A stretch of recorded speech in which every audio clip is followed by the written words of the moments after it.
Assalamualaikum warahmatullahi wabarakatuh. Perkenalkan, saya Siti Rahmah, NIM 190101050531 dari kelompok 3. Di sini saya akan menjelaskan pengertian dari peserta diklat. Namun sebelumnya saya akan menjelaskan pengertian dari diklat. Menurut Yusuf, pelatihan merupakan bagian dari pendidikan. Pelatihan bersifat spesifik, praktis, dan segera. Spesifik berarti pelatihan berhubungan dengan bidang pekerjaan yang dilakukan. Praktis dan segera berarti yang sudah dilatihkan dapat dipraktikkan.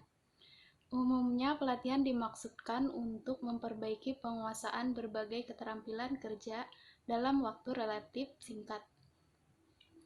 Selanjutnya, Dewi Febriana berpendapat pendidikan adalah usaha sadar untuk dan terencana untuk mewujudkan suasana belajar dan proses pembelajaran agar peserta didik secara aktif mengembangkan potensi dirinya untuk memiliki kekuatan spiritual, pengendalian diri, kepribadian, kecerdasan, akhlak mulia, serta keterampilan yang diperlukan dalam dirinya. Sedangkan pelatihan menurut Kaswan adalah merupakan suatu usaha terencana oleh organisasi untuk memfasilitasi pembelajaran pegawai atas kompetensi yang berkaitan dengan pekerjaan.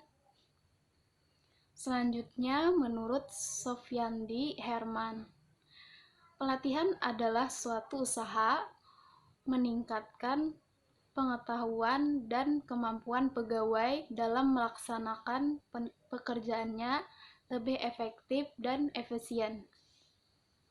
Dari pendapat para ahli di atas dapat disimpulkan bahwa pendidikan atau pelatihan merupakan suatu program yang diharapkan dapat memberikan rangsangan atau stimulus kepada seseorang untuk dapat meningkatkan kemampuan dalam pekerjaan tertentu, memperoleh pengetahuan umum, dan pemahaman terhadap keseluruhan lingkungan kerja organisasi sehingga pegawai dapat berkompetensi dalam melakukan pekerjaan.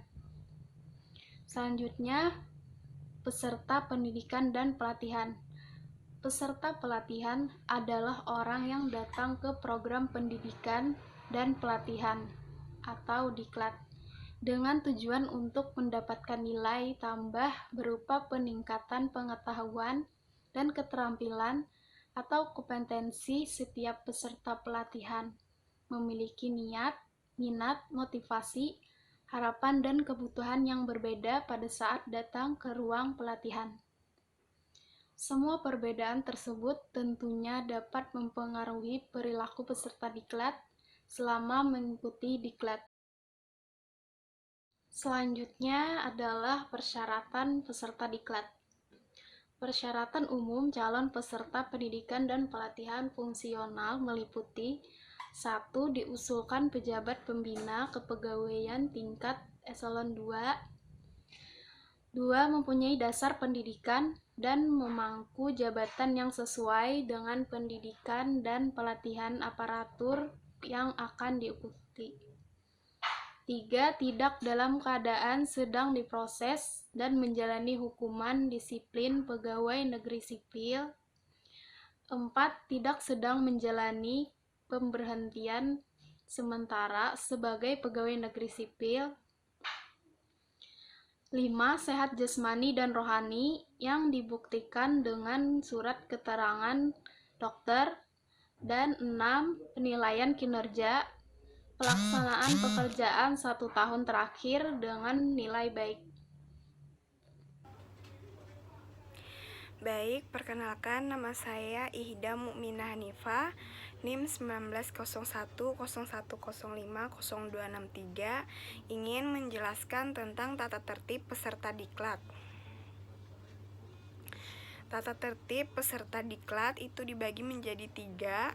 Ada tata tertib umum, ada tata tertib di dalam ruangan, ada tata tertib mengenakan pakaian. Jadi saya akan menjelaskan ketiga poin tersebut. Yang pertama, tata tertib umum. Jadi yang pertama, setiap peserta sudah harus berhadir di dalam ruangan atau di dalam tempat diklat selambat-lambatnya 10 menit sebelum kegiatan dimulai. Yang kedua, ada peserta harus menempati tempat duduk yang sesuai dengan nama yang telah dipasang di atas meja oleh panitia dan tidak boleh memindahkan papan nama tersebut. Yang ketiga, ada peserta harus mengenakan tanda peserta atau ID card yang diberi oleh panitia selama mengikuti kegiatan diklat. Yang keempat, setiap peserta harus mengikuti semua session kegiatan pelatihan dari awal sampai akhir. Yang kelima, setiap peserta harus mengisi daftar hadir setiap session atau materi. Yang keenam, peserta yang tidak mengikuti session kurang lebih 5% dinyatakan gagal mengikuti pelatihan tersebut. Yang ketujuh, peserta yang terlambat atau meninggalkan session atau materi lebih dari 15 menit dianggap tidak mengikuti materi yang ditinggalkan. Yang terakhir, ada setiap peserta wajib menaati dan mematuhi tata tertib ini. Apabila peserta melanggar, maka diberikan teguran dan peringatan. Dan jika peserta melakukan pelanggaran berikutnya, maka panitia atau pendamping dapat mengambil langkah atau memberikan sanksi sesuai tingkat pelanggaran yang dilakukan. Nah, jadi yang telah saya bacakan tadi itu adalah tata tertib umum. Selanjutnya ada tata tertib di dalam ruangan. Yang pertama itu setiap peserta harus menjaga ketenangan di dalam ruangan. Yang kedua, setiap peserta harus membawa buku catatan, alat tulis yang diperlukan, dan tidak diperkenankan meminjam antar peserta. Yang ketiga, setiap peserta dapat bertanya dan berpendapat setelah diberi kesempatan oleh moderator atau narasumber.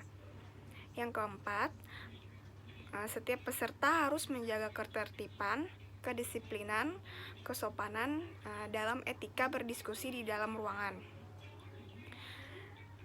Yang kelima, setiap peserta tidak diperbolehkan keluar ruangan selama materi berlangsung, kecuali telah mendapatkan izin dari pendamping. Yang keenam, setiap peserta tidak diperbolehkan merubah tempat duduk dan formasi yang ada di ruangan, kecuali telah diatur oleh panitia atau ketua pelaksana dengan seizin panitia. Yang ketujuh, di dalam ruangan setiap peserta tidak diperkenankan mengaktifkan HP atau handphonenya. Yang kedelapan, di dalam ruangan setiap peserta tidak diperkenankan menerima telepon atau ber-SMS. Yang terakhir, setiap peserta wajib menaati dan mematuhi tata tertib ini. Apabila peserta melanggar, diberikan teguran dan peringatan. Dan jika peserta melakukan pelanggaran berikutnya, maka panitia atau pendamping dapat mengambil langkah atau memberikan sanksi sesuai dengan tingkat pelanggaran yang dilakukan. Itu adalah tata tertib yang digunakan saat ada kegiatan di dalam ruangan. Lalu tata tertib pakaiannya ada juga. Yang pertama, semua peserta putra harus mengenakan baju lengan panjang dengan celana panjang berwarna gelap, berdasi, dan bersepatu warna gelap. Yang kedua, semua peserta putri harus mengenakan baju lengan panjang, berjilbab, atau berbusana muslimah dengan rok bawah panjang berwarna gelap dan bersepatu berwarna gelap. Untuk hari tertentu seperti hari Jumat, semua peserta mengenakan batik warna merah. Untuk hari Ahad atau Minggu, semua peserta mengenakan batik bebas. Lalu untuk kegiatan outbound, peserta harus memakai pakaian olahraga seperti training atau kaos. Khusus putri itu harus menggunakan jilbab atau penutup kepala. Lalu yang terakhir, setiap peserta wajib menaati dan mematuhi tata tertib ini. Apabila peserta melanggar, maka akan diberikan teguran dan peringatan. Dan jika peserta melakukan pelanggaran berikutnya, maka panitia atau pendamping dapat mengambil langkah atau memberikan sanksi sesuai dengan tingkat pelanggaran yang dilakukan. Mungkin itu saja poin-poin yang dapat saya jelaskan. Mohon maaf jika ada kesalahan. Terima kasih. Saya kembalikan kepada pemateri berikutnya. Terima kasih.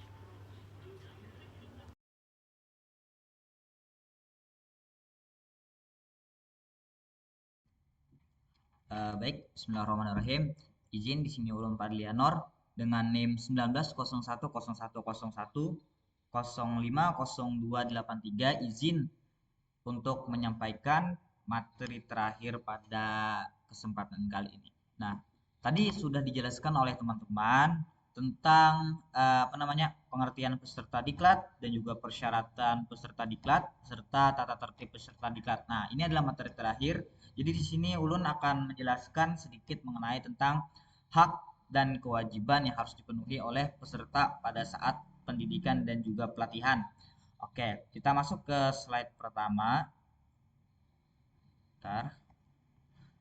Oke, kita masuk ke dalam hak peserta diklat dulu ya. Nah, jadi ini hak peserta diklat itu terbagi menjadi dua ya, teman-teman. Nah, jadi hak peserta diklat itu yang pertama ada bagian layanan akademik dan juga yang satunya bagian layanan non akademik. Nah, jadi layanan hak di bidang layanan akademik ini ialah di bidang pendidikannya. Nah, jadi kan kan banyak tuh di diklat itu kan materi-materi. Nah, materi tersebutlah yang harus didapatkan oleh peserta pada saat pendidikan dan pelatihan tersebut. Nah, sedangkan layanan akademik itu berupa sisa ataupun lain daripada bidang pendidikan tersebut seperti tempat menginap dan juga yang lain-lainnya. Nah, itu akomodirnya aja. Oke, di sini Ulun sedikit akan menjelaskan mengenai layanan akademik pendidikan. Nah, bagian hak peserta diklat lah. Jadi dilihat dari segi layanan akademik pendidikannya itu ada 4. Nah, di sini ada 4. Yang pertama itu ada memperoleh kesempatan mengikuti kegiatan belajar dan pembelajaran sesuai yang dijanjikan dalam silabus dan panduan diklat. Nah, jadi pada saat peserta diklat itu mendaftar, mereka sudah wanti-wanti ini akan mendapatkan beberapa materi, khususnya materi pendidikan dan juga materi pelatihan yang harus mereka dapatkan pada saat mereka melaksanakan diklat tersebut. Nah, itu. Jadi mereka panitia itu kalaunya tidak memberikan hak peserta diklat yaitu tidak tidak maksimal di dalam memberikan pembelajaran, maka hak peserta diklat itu tidak terpenuhi gitu kan, tidak sepenuhnya terpenuhi maksudnya gitu kan. Nah, yang kedua memperoleh layanan belajar khusus memperoleh layanan belajar khusus ketika menghadapi kesulitan belajar agar tujuan diklat dapat dicapai sesuai standar keberhasilan yang ditetapkan. Nah, di sini para peserta diklat itu berhak mendapatkan layanan belajar khusus. Artinya apa? Kalaunya panitia itu menginginkan peserta yang memahami dan juga mengerti akan materi yang disampaikan, maka panitia seharusnya pada saat peserta diklat ini mengalami kesusahan, itu panitia harus turun tangan dalam membantu belajarnya. Nah, gitu kan. Selain panitia, apa namanya, pemateri ataupun si narasumber itu seharusnya bisa memahami dan juga memberikan layanan belajar khusus terutama bagi peserta yang tidak memahami khususnya pada saat tanya jawab gitu kan. Nah, mereka diberikan kesempatan untuk memberikan beberapa pertanyaan yang mereka tidak pahami. Nah, itu merupakan salah satu layanan belajar khususnya juga. Nah, ketika diskusi itu kan. Nah, oke. Lanjut, yang ketiga adalah memperoleh bahan belajar dan kit peserta diklat yang mendukung kegiatan belajar dan juga pembelajaran. Nah, di sini kan memperoleh bahan belajar dan kit. Nah, jadi bisa kita lihat di sini bahan belajar itu termasuk ke silabus dan juga RPP pembelajaran, nah dan juga yang lain-lain. Nah, untuk kit itu merupakan suatu apa namanya komponen instrumen terpadu rasanya. Nah, itu rasanya komponen instrumen terpadu ialah eh, alat-alat penunjang pada saat pembelajaran diklat tersebut. Nah, misalnya nih alat-alat penunjang kitnya tersebut ialah pada saat kita belajar apa namanya pendidikan dan pelatihan itu kan pada saat materi biasanya diberikan apa namanya goodie bag. Goodie bag itu isinya buku, pulpen, terus dan alat-alat tulis yang lainnya. Nah, itu ialah kit lah, teman-teman. Nah, itu kit. Jadi, kit itu ialah penunjang yang termasuk tadi buku, pulpen, dan juga penggaris. Nah, kalau di matematika kan biasanya kita diberikan penggaris dan juga yang lain-lainnya gitu kan. Kalau pendidikan dan pelatihan matematika gitu kan. Nah, terus untuk yang keempat memperoleh atau memanfaatkan sarana dan fasilitas belajar sesuai dengan kebutuhan kegiatan belajar dan memanfaatkan yang ditetapkan dalam silabus dan panduan diklat. Nah, nih peserta ini berhak nih memanfaatkan sarana dan fasilitas belajar yang disediakan oleh panitia. Cuman ini dalam tanda kutip sesuai kebutuhan. Kalau tidak sesuai kebutuhan, maka peserta itu sewena-wena gitu kan. Nah, contoh seperti pada saat panitia memberikan bahan ajar seperti silabus dan juga ya media kit tadi tuh. Nah, tapi para peserta ini tidak memanfaatkannya secara benar ataupun secara berlebihan memanfaatkannya. Sedangkan stok dari panitia hanya itu aja gitu kan. Nah, itu peserta tidak boleh melakukan hal tersebut. Nah, oke, lanjut ke next slide.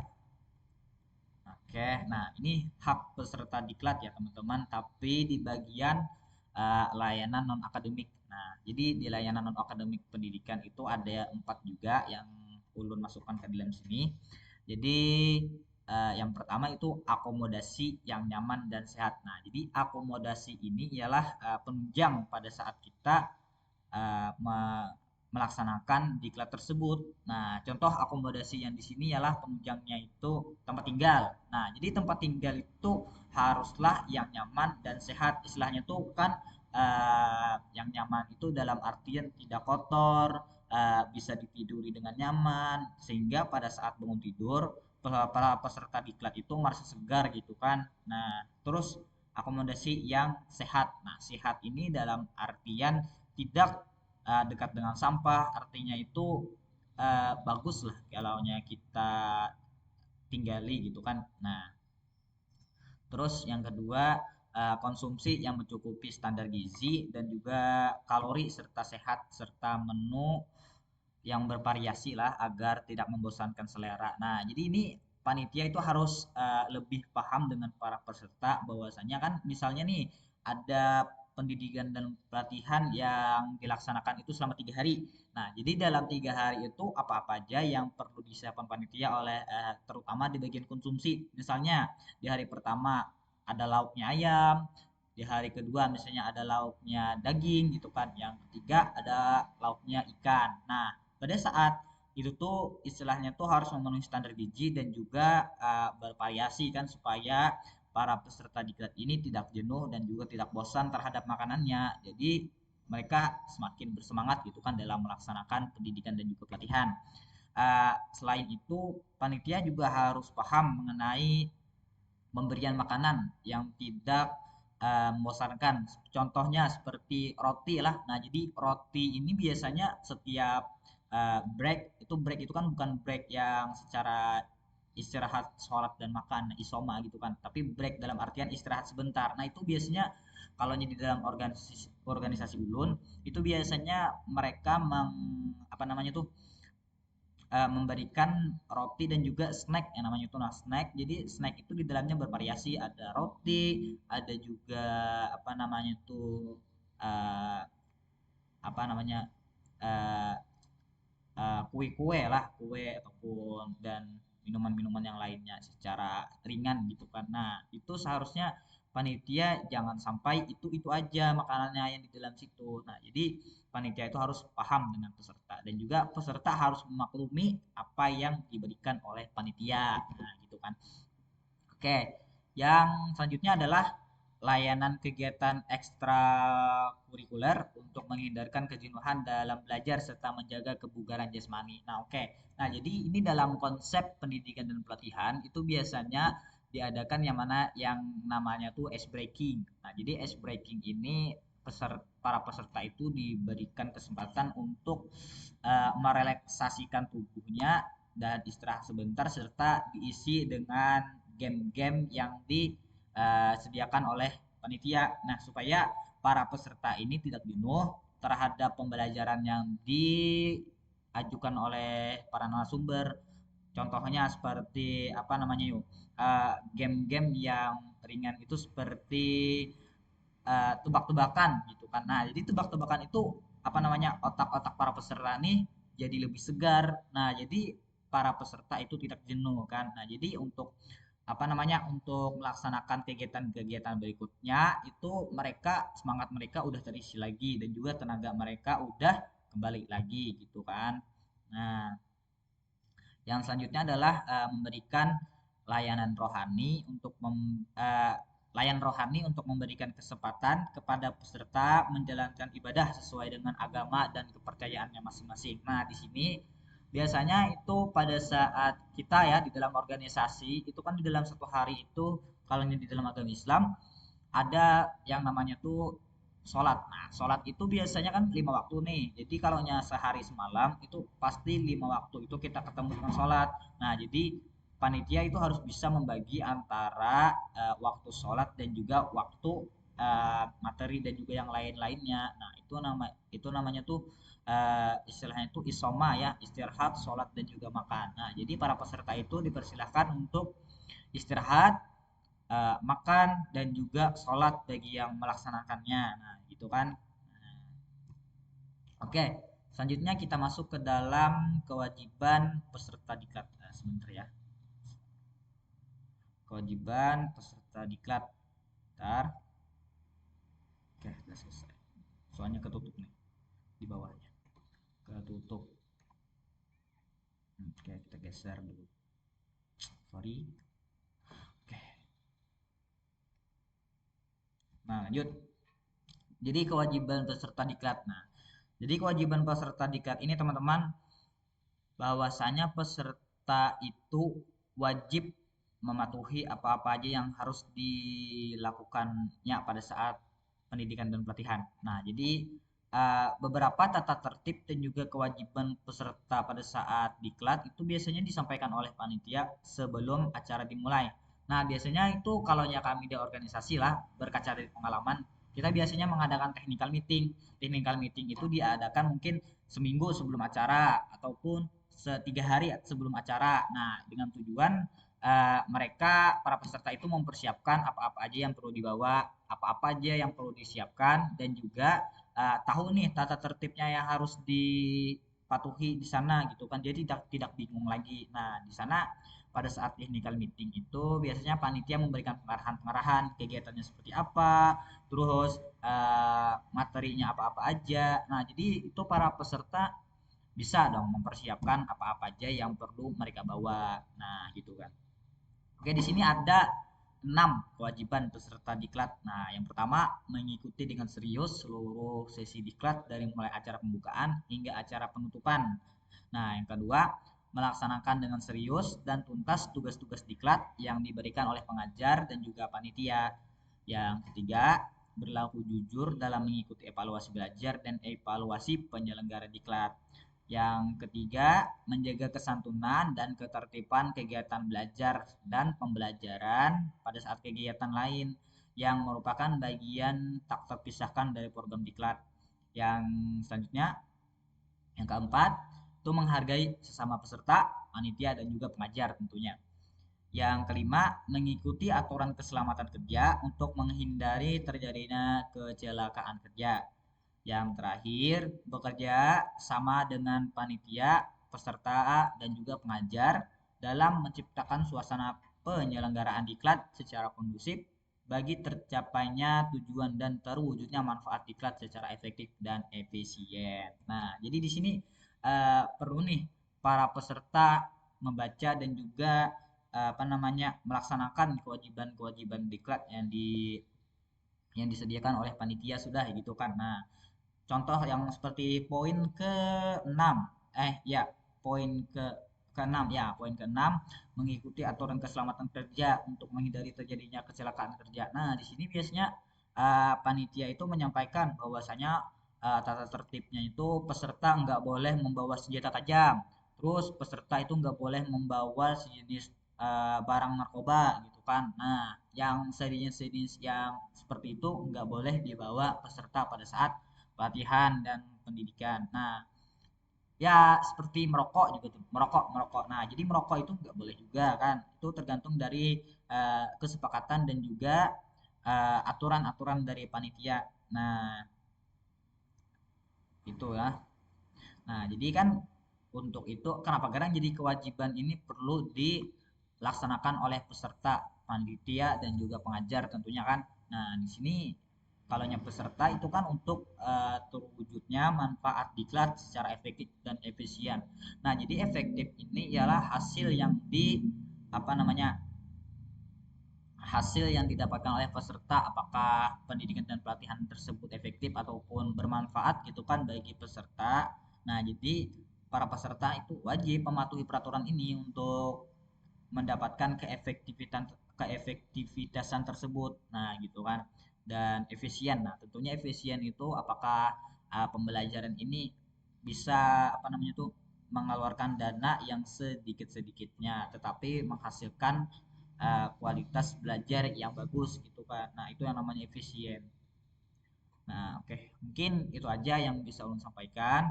Mudah-mudahan ada manfaatnya. Terima kasih teman-teman yang sudah mendengarkan dari awal sampai akhir presentasi dari kelompok kami lah. Jadi terima kasih. Salah hilap mohon maaf. Ulun tutup dengan ucapkan alhamdulillah. Wassalamualaikum warahmatullahi wabarakatuh.